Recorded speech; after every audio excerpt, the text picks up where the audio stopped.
the tech billionaire, didn't want children. Until he saw his long-divorced wife with quadruplets. Hi, my sweet family. I'm so happy you're here with me today. I have a very special story to share, and it might touch your heart. Thank you for being here. We're going on a fun little journey together. But before we begin, tell me, where are you watching from? I love reading your comments and seeing where my wonderful family lives all around the world. Now, are you ready? Let's get started. Kieran Caldwell was not like the other boys in the South. While other boys drank sweet tea on porches and talked about football and church, Kieran liked to sit alone with his computer. He worked with code, wires, and machines. At just 26 years old, he was already building little robots and computer programs in his room at the University of Georgia. He dreamed of starting a big tech company one day, but nothing he made prepared him for someone special he was about to meet. One warm evening in June, Kieran went to a cookout by the Savannah River. A friend had invited him and said, "You need to breathe some real air before your computer screen turns you into a robot." The air smelled like grilled food and flowers. Music played softly, and little fireflies lit up the night. That's when Kieran saw her, Maya Miller. She wore a light dress and had her hair tied up. She was barefoot in the grass, laughing while teaching two children how to swing dance. She moved like a song, and her laugh made the whole yard feel brighter. Kieran stared at her for a long time. "Don't just stand there like you're trying to fix the stars," his friend joked. "Go talk to her." So Kieran did. Maya smiled warmly. "You're the guy who built the drone, right? The one that got stuck in the church's tree?" Kieran smiled nervously. "Yeah, that was me." Maya laughed. Well, it gave the whole church something fun to talk about besides the sermon.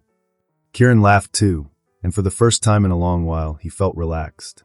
That night, under big trees covered in moss, they talked for hours. Maya told him about growing up in Savannah. Her dad was a preacher, and her mom was a seamstress who made clothes. Kieran told her about how he loved numbers and computers and always felt different from others.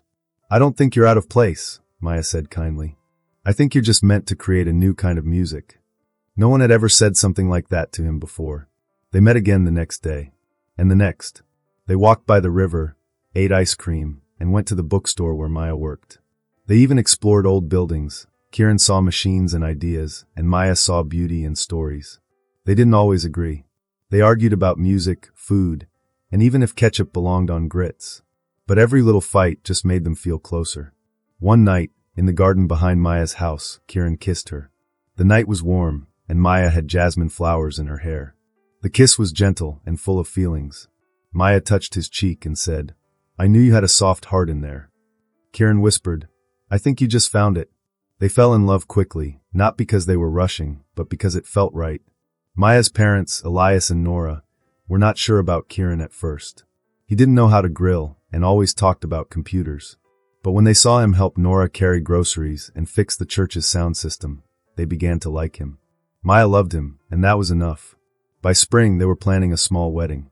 They got married in a garden outside a beautiful old house. Maya wore a white dress that her mother made with love. Kieran wore a light-colored suit and forgot how to breathe when he saw her walking down the path. Maya's dad, Elias, led the ceremony. He blessed their love, even though they were very different. The wedding party was in a backyard. There were homemade cakes, lemonade, and happy music. Kieran danced with Maya under string lights and smelled sweet flowers in the air. He thought, "I never knew the world could feel this wonderful."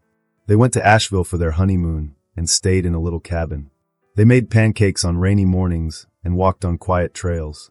No computers, no meetings, just love. But when they came back, real life called them back. Kieran got a job in Seattle, far from Savannah. Maya didn't want to move yet. She wanted to take care of her parents and open her dream fabric store. They decided to live apart for a little while and promised to make it work. Kieran worked hard in Seattle, building his own tech company. Maya opened a store downtown where she sold homemade clothes and blankets. Tourists and locals loved it. They talked on the phone every night. Maya told stories about the people who came to her shop. Kieran talked about building a new computer program. But over time, they talked less and less. Maya would mention how the church roof was leaking. Kieran would talk about business deals. She told him about a neighbor's lost dog. Kieran didn't really listen. It felt like their hearts were getting further apart. Still, Maya didn't give up. Every night, she lit a candle and whispered a prayer, not because she was scared, but because she hoped. She made a quilt and stitched Kieran's initials into it.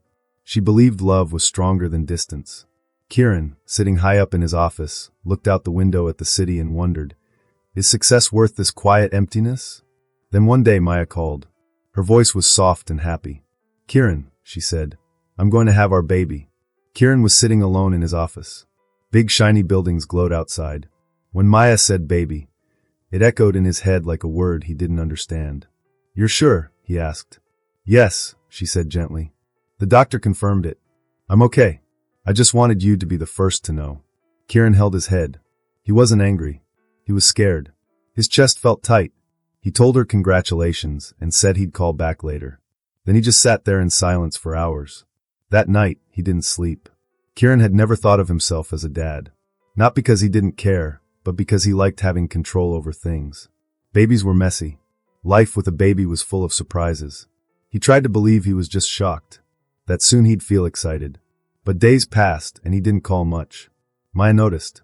She sent him pictures of her growing belly and little baby socks she had sewn. She even sent him tiny shoes with a card that said, your future co-pilot. He only replies with short texts and emojis. One night, Maya felt a sharp cramp and called him worried. Kieran, half asleep, said, maybe it's just nerves. Her heart broke. She told her parents. Her mother cooked her warm meals and rubbed her back. Her father, even though he once doubted Kieran, stayed calm and kind. Maya still hoped. She dreamed Kieran would fly in and say, I'm ready to do this together. But one afternoon, he just showed up without a call. It was hot and sticky outside. Maya had just folded little baby clothes. The house smelled like baby powder and candles. On the shelf were 4 baby shoes, 2 pink, 2 blue. The front door creaked open. Kieran stood there, looking tired and thin. Kieran? Maya said softly. What are you doing here? I need to talk to you, he said, stepping in. You could have called, she replied, pointing to the living room. He looked at the baby booties and flinched. My mom made them, Maya said, smiling a little. In case it's a girl or a boy, or maybe both. Kieran didn't smile. He slowly put down his briefcase and rubbed his face. Maya, he said, this isn't easy. She felt scared. What do you mean? She asked. I don't think I can do this, he said quietly. Do what? This, being a parent, he whispered. I thought I could, but I can't. I'm not made for this. Maya stepped back, shocked. You're not made for this? We're having a baby. I've got a company, people counting on me. Everything's moving too fast. I'm barely holding on. We're having a child, Kieran. I never wanted kids. You knew that. You were scared, she said. But I thought love meant we grow together. I'm not the man you think I am. Then who are you? She asked with tears. Because I've been carrying your child for 5 months, and I don't even know you anymore. Kieran looked away. It's better if we end this now, he said. Before the baby gets here. You think leaving will fix this? I think it's kinder than pretending. Maya's heart broke. You made promises. You said forever. I'm sorry, he said. And for once, she believed he really was. But it didn't make it hurt less. He picked up his bag. You're running, she whispered. He stopped at the door. I hope whatever you're chasing, she said softly, is worth the family you just left behind. Then she slowly closed the door. That night, Maya lay in her old bedroom. Her dad sat beside her with an open Bible. He didn't speak. He was just there. Her mom brought her tea. She couldn't drink it. She cried until her pillow was wet. But then, inside her belly, the baby kicked. A soft little bump, reminding her that life wasn't over yet. 3 days later, Maya went back to the doctor's clinic for another baby checkup. She didn't think anything strange would happen. But when the lady who did the picture scan looked at the screen, she frowned. She clicked through more pictures, and then left the room to get another nurse. Maya felt her heart beat fast. When they came back, the nurse smiled kindly and said, Miss Miller, it looks like we made a mistake. You're not having one baby. Maya gasped. Twins? She asked. The nurse smiled big and said, You're having 4 babies. Maya froze. 4, she said. Like 4? Yes, ma'am, the nurse said. Quadruplets. Maya's hands touched her belly. They were shaking. The nurse gave her a picture that showed 4 tiny hearts beating. It's rare, the nurse said. But they are strong. Maya stared at the picture. Her heart felt full. She felt scared, happy, and surprised all at once. Tears came to her eyes. She whispered, I'm not alone. Outside the clinic, the trees moved in the wind, as if they were bowing to her brave heart. The weeks after Maya learned she was having 4 babies were busy and full of feelings. Maya walked around the house at night, her hand on her belly, singing songs she heard when she was a little girl. Her mom, Nora, sat at the kitchen table with a calculator and lots of coupons. Her dad, Elias, walked around praying quietly. The Miller house became like a command center, run with love and hope. People in their town helped. The women's group from her dad's church brought food and fresh fruits. A nice old lady who sewed clothes gave Maya little baby shirts and bibs she made. Neighbors brought baby car seats and strollers they didn't use anymore. A kind midwife came to visit every week to check on Maya. But even with all the help, Maya still felt a little lonely. Kieran, the baby's dad, never called. He didn't text. He didn't come. One day, while Maya was folding a baby blanket, her water broke. It was stormy outside.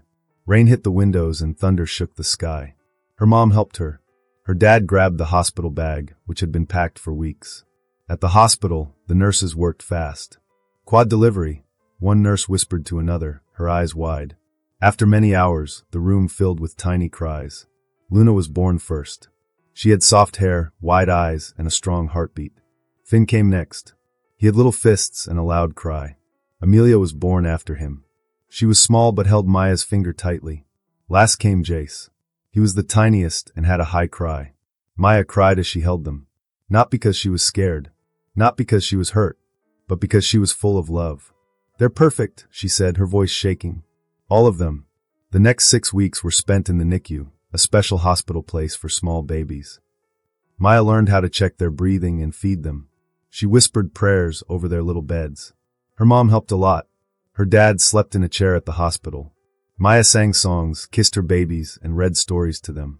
Kieran never came. When the babies were ready to go home, the nurses gave Maya hugs. One of them whispered, "You're a warrior." Maya smiled. "No," she said, "I'm just a mother." At home, everything changed. One room was for changing diapers. Another room was for rocking babies. Another for feeding them. The kitchen was filled with bottles and formula. Maya didn't sleep much. Sometimes only 90 minutes at night. She sometimes cried on the bathroom floor. But then she wiped her tears and kept going. Her parents were her strong helpers. Elias read bedtime stories to the kids every night. 2 babies sat on his lap, 2 beside him. Nora took care of the babies early in the morning, so Maya could sleep longer. Friends brought diapers. Local stores gave gifts. The church made a GoFundMe page to help with money. Maya closed her sewing shop, but she didn't give up on herself. When the babies turned 9 months old, Maya joined nursing school online. She studied at night. She used flashcards in the laundry room. She took quizzes on her phone while feeding the babies. She told her teacher on Zoom, "If I can care for 4, I can care for 100. The years went by slowly but full of love. Each baby grew their own way. Luna, the oldest, loved poems. She followed Maya around and picked soft blankets for nap time. Finn liked to figure out how things worked. He took toys apart and tried to fix the vacuum with puzzle pieces. It worked for 20 minutes. Amelia loved to draw. She colored the walls and the furniture. When told not to, she said, "It's a mural for the family." Jace laughed the most. He wasn't scared of anything. He ran fast, chased butterflies, or nothing at all. They filled the house with noise and joy. One day, Maya sat outside watching her kids play with bubbles. The sky turned pink and the air smelled sweet. Her dad came and sat next to her on the swing. "You've done well, baby girl," he said. "I'm tired," she said softly. "You're still shining," he replied. Maya looked at her kids. "Do you think he ever wonders about them?" Elias sighed. "If he has a heart, he does." Maya nodded. She wasn't angry anymore. Just calm. "They ask about him sometimes," she said. "What do you tell them?" her dad asked. "I tell them their father had dreams that were different than ours. But we have enough love to share." Elias held her hand. "One day they'll know what strength is. Because they were raised by it." Maya smiled. "They'll know what love looks like too." The next day, Maya found bills she couldn't pay, books she still needed, and saw that Jace had drawn astronauts on the living room wall with permanent marker. She scolded him. Then she cried. Then she laughed. Sometimes all at once. Life was not easy. But it was full. One Sunday, the children gave Maya a surprise at church. Luna read a poem out loud to the people. Finn fixed the church microphone so it didn't squeak. Amelia gave everyone pretty programs she drew herself. Jace stood by Maya, holding her hand and swaying with the choir's song. Maya closed her eyes and whispered, "Thank you for all of it." Even though she had been left alone, she had gained everything that mattered. Outside, the air smelled like sweet nuts and wet leaves. The river shone in the sunlight.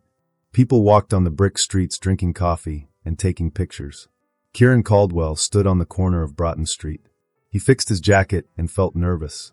He told himself he came to Savannah for a work meeting in Atlanta, but really, it was because he couldn't sleep. He kept dreaming and thinking about something unfinished. Savannah had changed. Cool cafes were everywhere. Walls had bright paintings. But some things looked the same, like Maya's old shop. It was closed and dusty now. He stood outside a cafe, waiting for an old friend. He was early. When he walked inside, he smelled coffee, cinnamon, and warm food. Then he saw her. Maya. She was sitting at a table, feeding pancakes to a toddler in a blue hoodie. A boy and girl sat near her, eating eggs and laughing. A fourth child sat under the table, only her yellow bow showing. Kieran froze. Maya laughed. It was the same soft laugh he remembered. Her face looked a little older, a little tired, but still kind. She wore a denim jacket and a soft dress. She looked strong, without needing to say anything. His heart jumped. He thought maybe it wasn't her. But then the red-haired girl looked up, and he saw himself in her face. His eyes, his dimples, his chin. He almost fell over. One child asked Maya for syrup. Another balanced a fork on his nose. They were loud, beautiful, full of life. And they were his. Kieran stepped closer. Maya saw him in a spoon's reflection.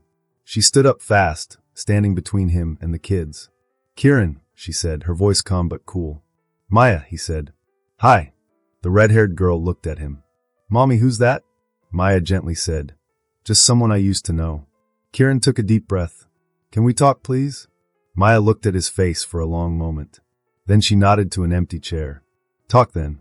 He sat down, careful not to knock over syrup or crayons. "I didn't know about them," he said.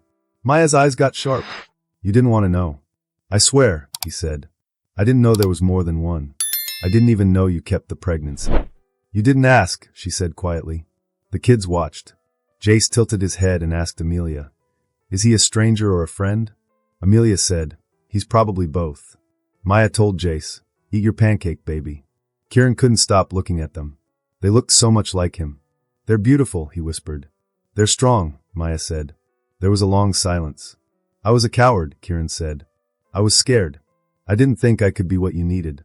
I thought leaving was better than failing." Maya's hands shook, but she kept feeding the kids. "And by leaving, you failed anyway." Kieran looked at Luna, who was sitting up straight, cutting her toast. "What are their names?" he asked. Maya didn't look at him.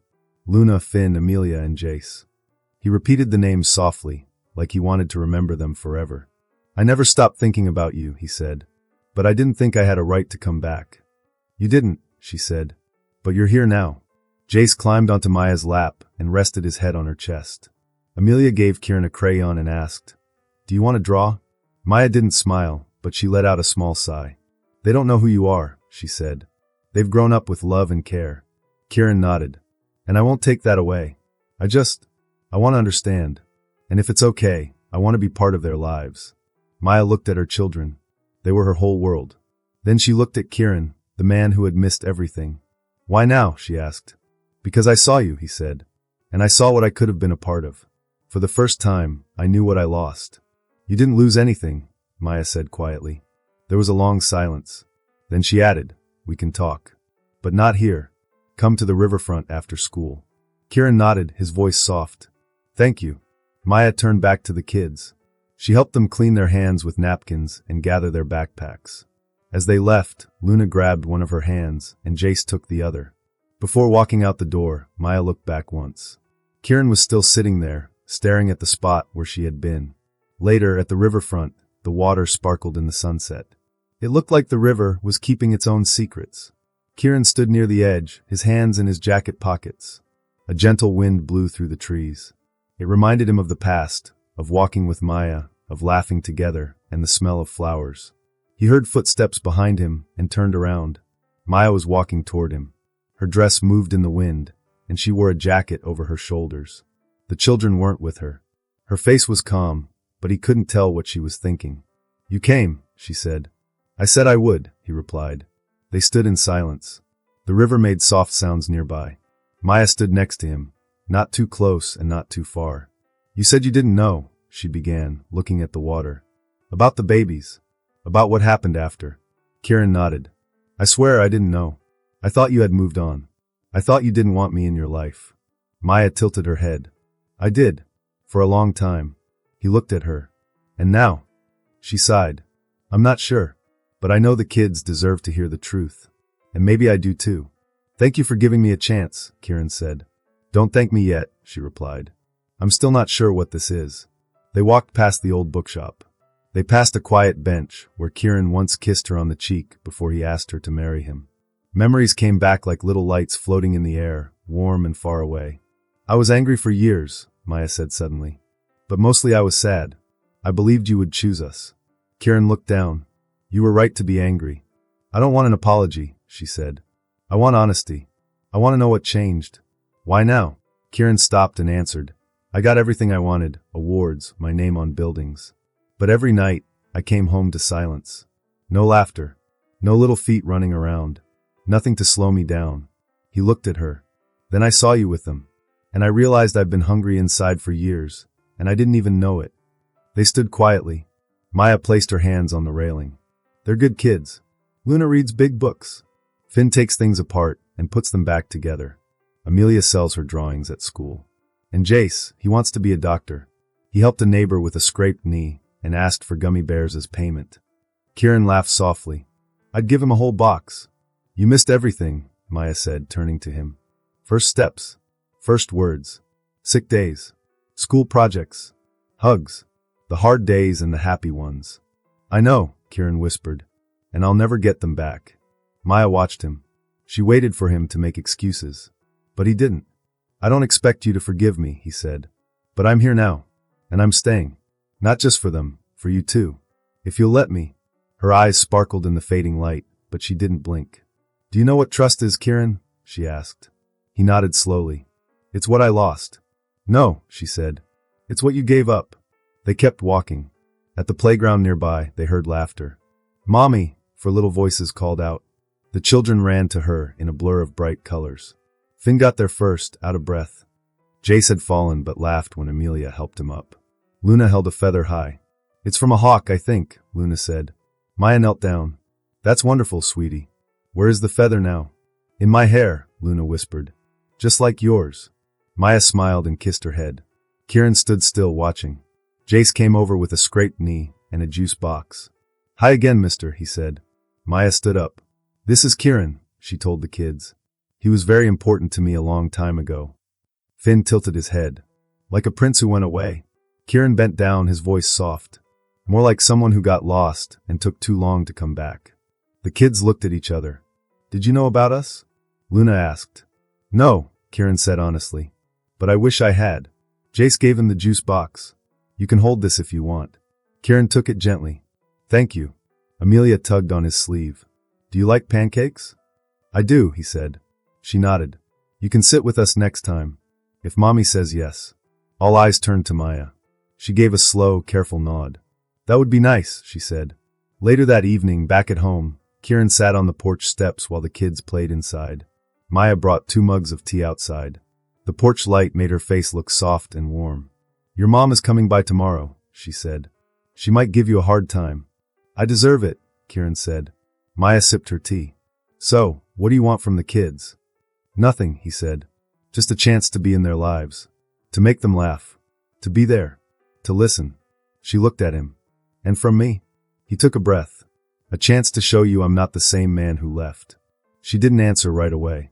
She looked at the window. The shadows of her children danced on the curtains. You'll have to earn it, she said softly. I will, Kieran replied. Inside. Jace shouted from the house, followed by giggles. Kieran smiled, and for just a moment, Maya smiled too. That night, a storm came. The sky turned yellow. The air felt heavy. The kids were finishing their grilled cheese sandwiches. Maya was drying dishes. Her father, Elias, went to the porch with his toolbox. I'm just fixing the railing, he said. It'll only take 10 minutes. Dad, it's going to rain, Maya said. I'll be quick, he called back. The rain started soft, then came down hard and fast. Maya was folding towels when something didn't feel right. It was too quiet. Dad, she called. No answer. Daddy! She ran outside. Elias was on the porch. Tools were all around him. One arm lay on his chest. His shirt was wet. His silver hair was stuck to his head. Daddy! Maya screamed. She checked his pulse. It was there, but very faint. She yelled for the kids to stay inside and called 911. My dad collapsed. An ambulance came fast. Red lights flashed on the walls of the house. The EMTs put Elias on a stretcher. Maya held his hand. Please hold on. Her mom's car slid into the driveway. Nora ran to her. Go with him, she said. I'll stay with the kids. Maya nodded and got in her car. At the hospital, everything was too bright and quiet. Maya sat in a chair with her hands in her lap, staring at the emergency room door. Then she heard a voice. I came as fast as I could. She looked up.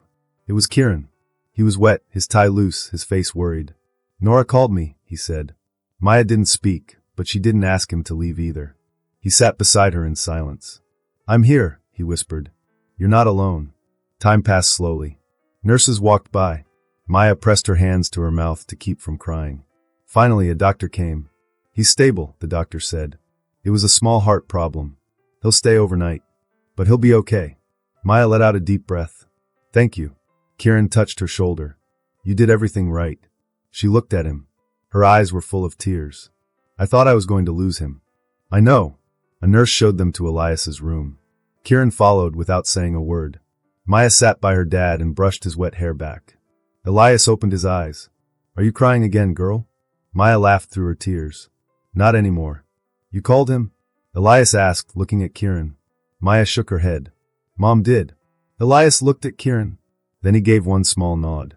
Good. That night, after Elias was resting, Maya and Kieran sat in the hospital family room. The storm had stopped. The windows were foggy. The lights above were soft and dim. Maya hugged herself. I thought I was done being scared like this, she whispered. You're never done, Kieran said. Not when you love someone. Maya looked at him. I loved you once. More than anything, Kieran looked into Maya's eyes. I never stopped caring. Maya shook her head.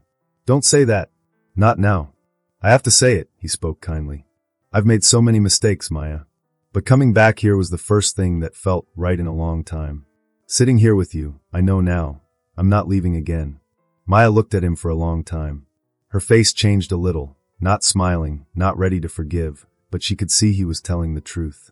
You held my hand when I was very sad, she whispered. Even when you didn't have to. Kieran leaned closer. That's what family does. She waited a moment, then touched his hand. I want to believe you, she said. I'll spend the rest of my life making sure you can, he replied. It got quiet, the kind of quiet that feels calm. Maya wiped her eyes and leaned her head on his shoulder. One step at a time, she said. The next morning, the rain had stopped. Water drops sparkled on the grass. The sky was a soft blue. The children walked around their grandpa's empty chair, drawing pictures and coloring hearts. Later that day, Elias came home.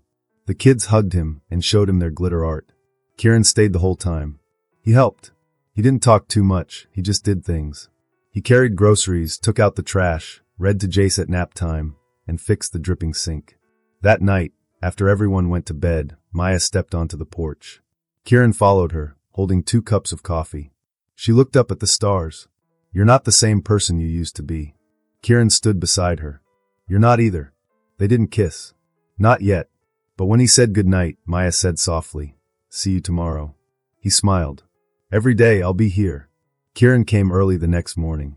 The sun was just waking up, and birds were singing in the trees. He knocked on Maya's door with a box of muffins and a big smile. Maya opened the door. She had on a big shirt and her hair was messy. She blinked like she just woke up. You're early. I wanted to come before the house got busy, he said. I brought muffins, peace offering. She looked at the box and then at him. They better have chocolate chips. They do. She waited a second, then stepped aside. Come in. Inside, the house was already busy. Finn was zooming a toy truck down the hall. Luna was packing her backpack and humming. Amelia was drawing a comic. Jace was trying to stick cereal onto the dog. Kieran stood in the middle of the room, looking surprised, but also happy. Good morning, everyone, he said. 4 kids looked at him. Amelia squinted. You're back. I am. Finn folded his arms. You said that yesterday. Kieran smiled. And I'll say it again tomorrow. Jace handed him a spoon. Help me with the cereal catapult. Maya watched from the kitchen, arms crossed, her face hard to read. But there was a small smile at the corner of her lips. After the kids went to school, Kieran followed Maya to the living room. Toys were on the floor.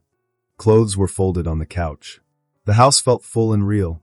I want to help, he said. Not just visit. I want to be part of this. Maya looked at him. You want chores? I want to be responsible. She handed him a list. Start with this. Kieran smiled. You're not going easy on me. I shouldn't, she said. And she didn't. Kieran picked up Finn from his robot club and stayed to watch him build a spaghetti tower with marshmallows. He helped Amelia make signs for her lemonade stand and printed them from his office. He listened to Luna read her poems at dinner, without looking at his phone once. He ran after Jace when he ran toward the duck pond. They came back wet and giggling. Each day, the kids got closer to him. Soon, they called him Kieran easily. Then one day, Jace called him Dad. They were baking cookies. Jace spilled flour and looked up. Sorry, Dad. The word hung in the air like magic. Kieran blinked. What did you say? Jace shrugged. You're my dad, right? Kieran picked him up and hugged him tight. Yes, I am. Good things kept happening. Kieran helped Finn make a little app. He built a treehouse with Elias, while the kids watched like tiny bosses. He went to PTA meetings, helped at the school fair, and even got dunked in the dunk tank, and laughed the whole time. He took each child on a special outing, a poetry cafe with Luna, a trip to the hardware store with Finn, an art museum with Amelia, and a fire station with Jace, who asked 52 questions and took home a badge. Maya watched all of this. She was careful, but she was also hopeful. One night, when the kids were asleep, Kieran helped her clean the kitchen. Thank you, she said. For what? For being here. I'm not going anywhere, he said. She nodded. Then she said, I forgot what it felt like to have someone beside me. Kieran stepped closer. Then let me help you remember. She didn't step away. Later, Maya's nursing school had a dinner party. Kieran said he'd watch the kids. All by yourself? She asked. I'll send you messages every hour, he said. She took a deep breath. Okay. That night, he made pizza, let them wear pajamas all day, and built a blanket fort. He read stories with funny voices, helped Luna with a loose tooth, and fell asleep with Finn next to him. At 2 a.m., Luna tucked a blanket over him and whispered, Good night, Daddy. He didn't sleep again. He just lay there, feeling happy and needed. The next morning, Maya came home. The house was a little messy. Flour on the floor, socks on the lights, one child asleep on the stairs. Did you survive? She asked. Kieran came from the kitchen with a spatula. Barely, but I made pancakes. She stepped closer. You know they'll remember this, right? He smiled. I hope so. She tilted her head. You're really doing this. Every day, he said. She looked at him. His eyes were tired, but shining. His hands were sticky from syrup, but his heart, she could tell, was wide open. That evening, as the sky turned purple, Maya asked him to stay for dinner. The kids cheered. They all sat at the table laughing. Maya smiled at Kieran, and for the first time in years, something good and strong was growing, slowly but for real. Fall came to Savannah. The air felt cool. The leaves fell in golden circles. The air smelled like wood smoke and cinnamon. One Saturday, Kieran stood in the backyard, looking at the treehouse he built with Elias. Maya came behind him. You measured that ladder 4 times, she said with a smile. Only 4, he joked. She laughed, brushing a leaf off her sweater. Sunlight made her face glow. Kieran stepped closer. Do you remember what I said when I left before? She nodded. You said, I can't be the man you need. I was wrong, he said. I wasn't ready back then, but I've worked hard to be that man now. She looked at him. Her heart felt both sad and hopeful. You've changed, but the kids don't just need memories. They need someone who stays. And so do I. Kieran reached into his pocket and pulled out a tiny box. No pressure, he said quickly. He opened it. Inside was a gold ring with 4 tiny stones, one for each child. This isn't to erase the past, he said. It's to honor it. To move forward. Not perfect. Not fast. Just real. Maya blinked a lot, her eyes watery. You're not asking me to marry you? Not yet, he said. I'm asking for a beginning. She looked at the ring, then smiled and closed the box gently. I'll keep this, she said. And we'll see. Kieran nodded. That's more than enough. A week later, Kieran helped the kids carve pumpkins. Luna wrote poems on hers. Finn made his blink with lights. Amelia painted hers silver. Jace filled his with glitter. Maya watched from the doorway, her heart warm and full. By Thanksgiving, Kieran was part of the family. He helped in the kitchen. Finn mashed potatoes, so hard they stuck to the ceiling. Luna stirred the cranberry sauce. Amelia decorated the table. Jace added jelly beans to the rolls. For surprise, he said. That night, they all sat under twinkly porch lights. Elias said grace. Nora giggled. Maya wiped flour off Jace's cheek. It was messy. It was loud. It was wonderful. Kieran held Maya's hand under the table. And later, when the kids were asleep in sleeping bags under the treehouse, he looked up at the stars and smiled. Kieran and Maya sat on the porch swing. You did this, Maya whispered. You came back and made something even better. We built it together, Kieran said. You kept everything from falling apart. I just caught up. Maya rested her head on his shoulder. I think I'm ready, she said. He looked at her with big eyes. Ready? Maya smiled. Ready to try again. Not for the past, but for the future. Kieran held her hand. Slow and steady, he said. Exactly, she nodded. Months passed. Winter turned into spring. Kieran moved into a house just 4 blocks away. It was close enough to be part of the kids' lives every day, but far enough to give everyone space. Kieran helped take care of the kids with love and care. He went to dance shows, dentist visits, and birthday parties. He let Luna win at Scrabble. He helped Finn take apart the microwave, only with permission. He hung up Amelia's drawings in the hallway. He gave Jace his first toy stethoscope. But it wasn't just the big things. He also did quiet, kind things. He packed lunches. He left nice notes on the fridge. He gave hugs before bedtime. And most of all, he always showed up. One early summer morning, Maya was in the kitchen flipping pancakes. The sunlight came through the windows. Kieran walked in, holding sleepy Jace. Jace had walked into Kieran's house during the night and didn't want to leave. Maya turned and smiled. Good morning. Morning, Kieran said as he put Jace down gently. He said he had a dream that we were all superheroes. Maya raised her eyebrows. And what was your superpower, Kieran? Kieran smiled. In the dream, I baked muffins that stopped meteors. Maya laughed, warm and happy. That's a very useful power. Luna came into the kitchen next, followed by the rest of the kids. The kitchen became full of noise, chatter, and giggles. Breakfast was busy and fun. There was syrup everywhere. Kieran sat in the middle of it all, pouring juice and buttering toast. Maya stood by the counter, her arms crossed, watching everyone with a big smile. Her life was full and joyful. After breakfast, the room got quiet. Kieran stood up and cleared his throat. There's something I've been thinking about, he said. Everyone stopped talking. He looked at the kids first. I know I missed a lot of your lives, he said softly. That's the thing I regret the most. But I'm here now, and I want to be in every part of your life. From now on, if you'll let me. The kids nodded. Finn said, only if you keep building robots with me. Deal, Kieran said, smiling. Then Kieran turned to Maya. He reached into his pocket and took out a ring. It was the same ring he had before. Now, it had another simple gold band next to it. Kieran got down on one knee. Everyone gasped. Maya Miller, he said, you were my biggest heartbreak, but also my greatest hope.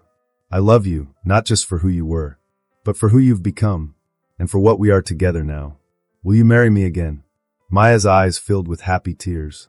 The children watched, not saying a word. Maya reached out and took his hand. Yes, she whispered. Jace jumped into the air. Does this mean I get cake? Everyone laughed. Kieran stood up and pulled Maya into a gentle kiss, surrounded by giggles and clapping. This time, there were no worries, no running away. Just love. Love that was chosen and strong. The wedding was simple. It was in the backyard, under the big magnolia tree. The same place they danced when they were young. Maya wore a tea-length dress with lace sleeves. Kieran wore a navy blue suit and had happy tears in his eyes. Elias walked Maya down the aisle. Nora wiped her eyes with a napkin. Each child helped in their own way. Luna held Maya's flowers. Finn took care of the rings. Amelia gave out little hand-drawn programs. Jace wore a bow tie and gave out juice boxes with great pride. They said their vows under a sky full of light. There were no big speeches, just sweet promises from the heart. Afterward, they danced again, barefoot on the grass. Laughter spun all around them like the wind.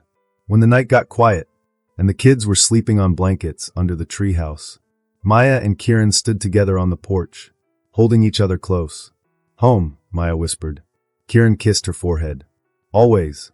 Have you ever seen a love that came back stronger? After going through time, loss, and change? If this story touched your heart, please press that like button. It helps more people find these stories. And don't forget to subscribe and turn on the bell so you never miss a new story. Most importantly, share your thoughts in the comments. I love you all. Take care of your hearts.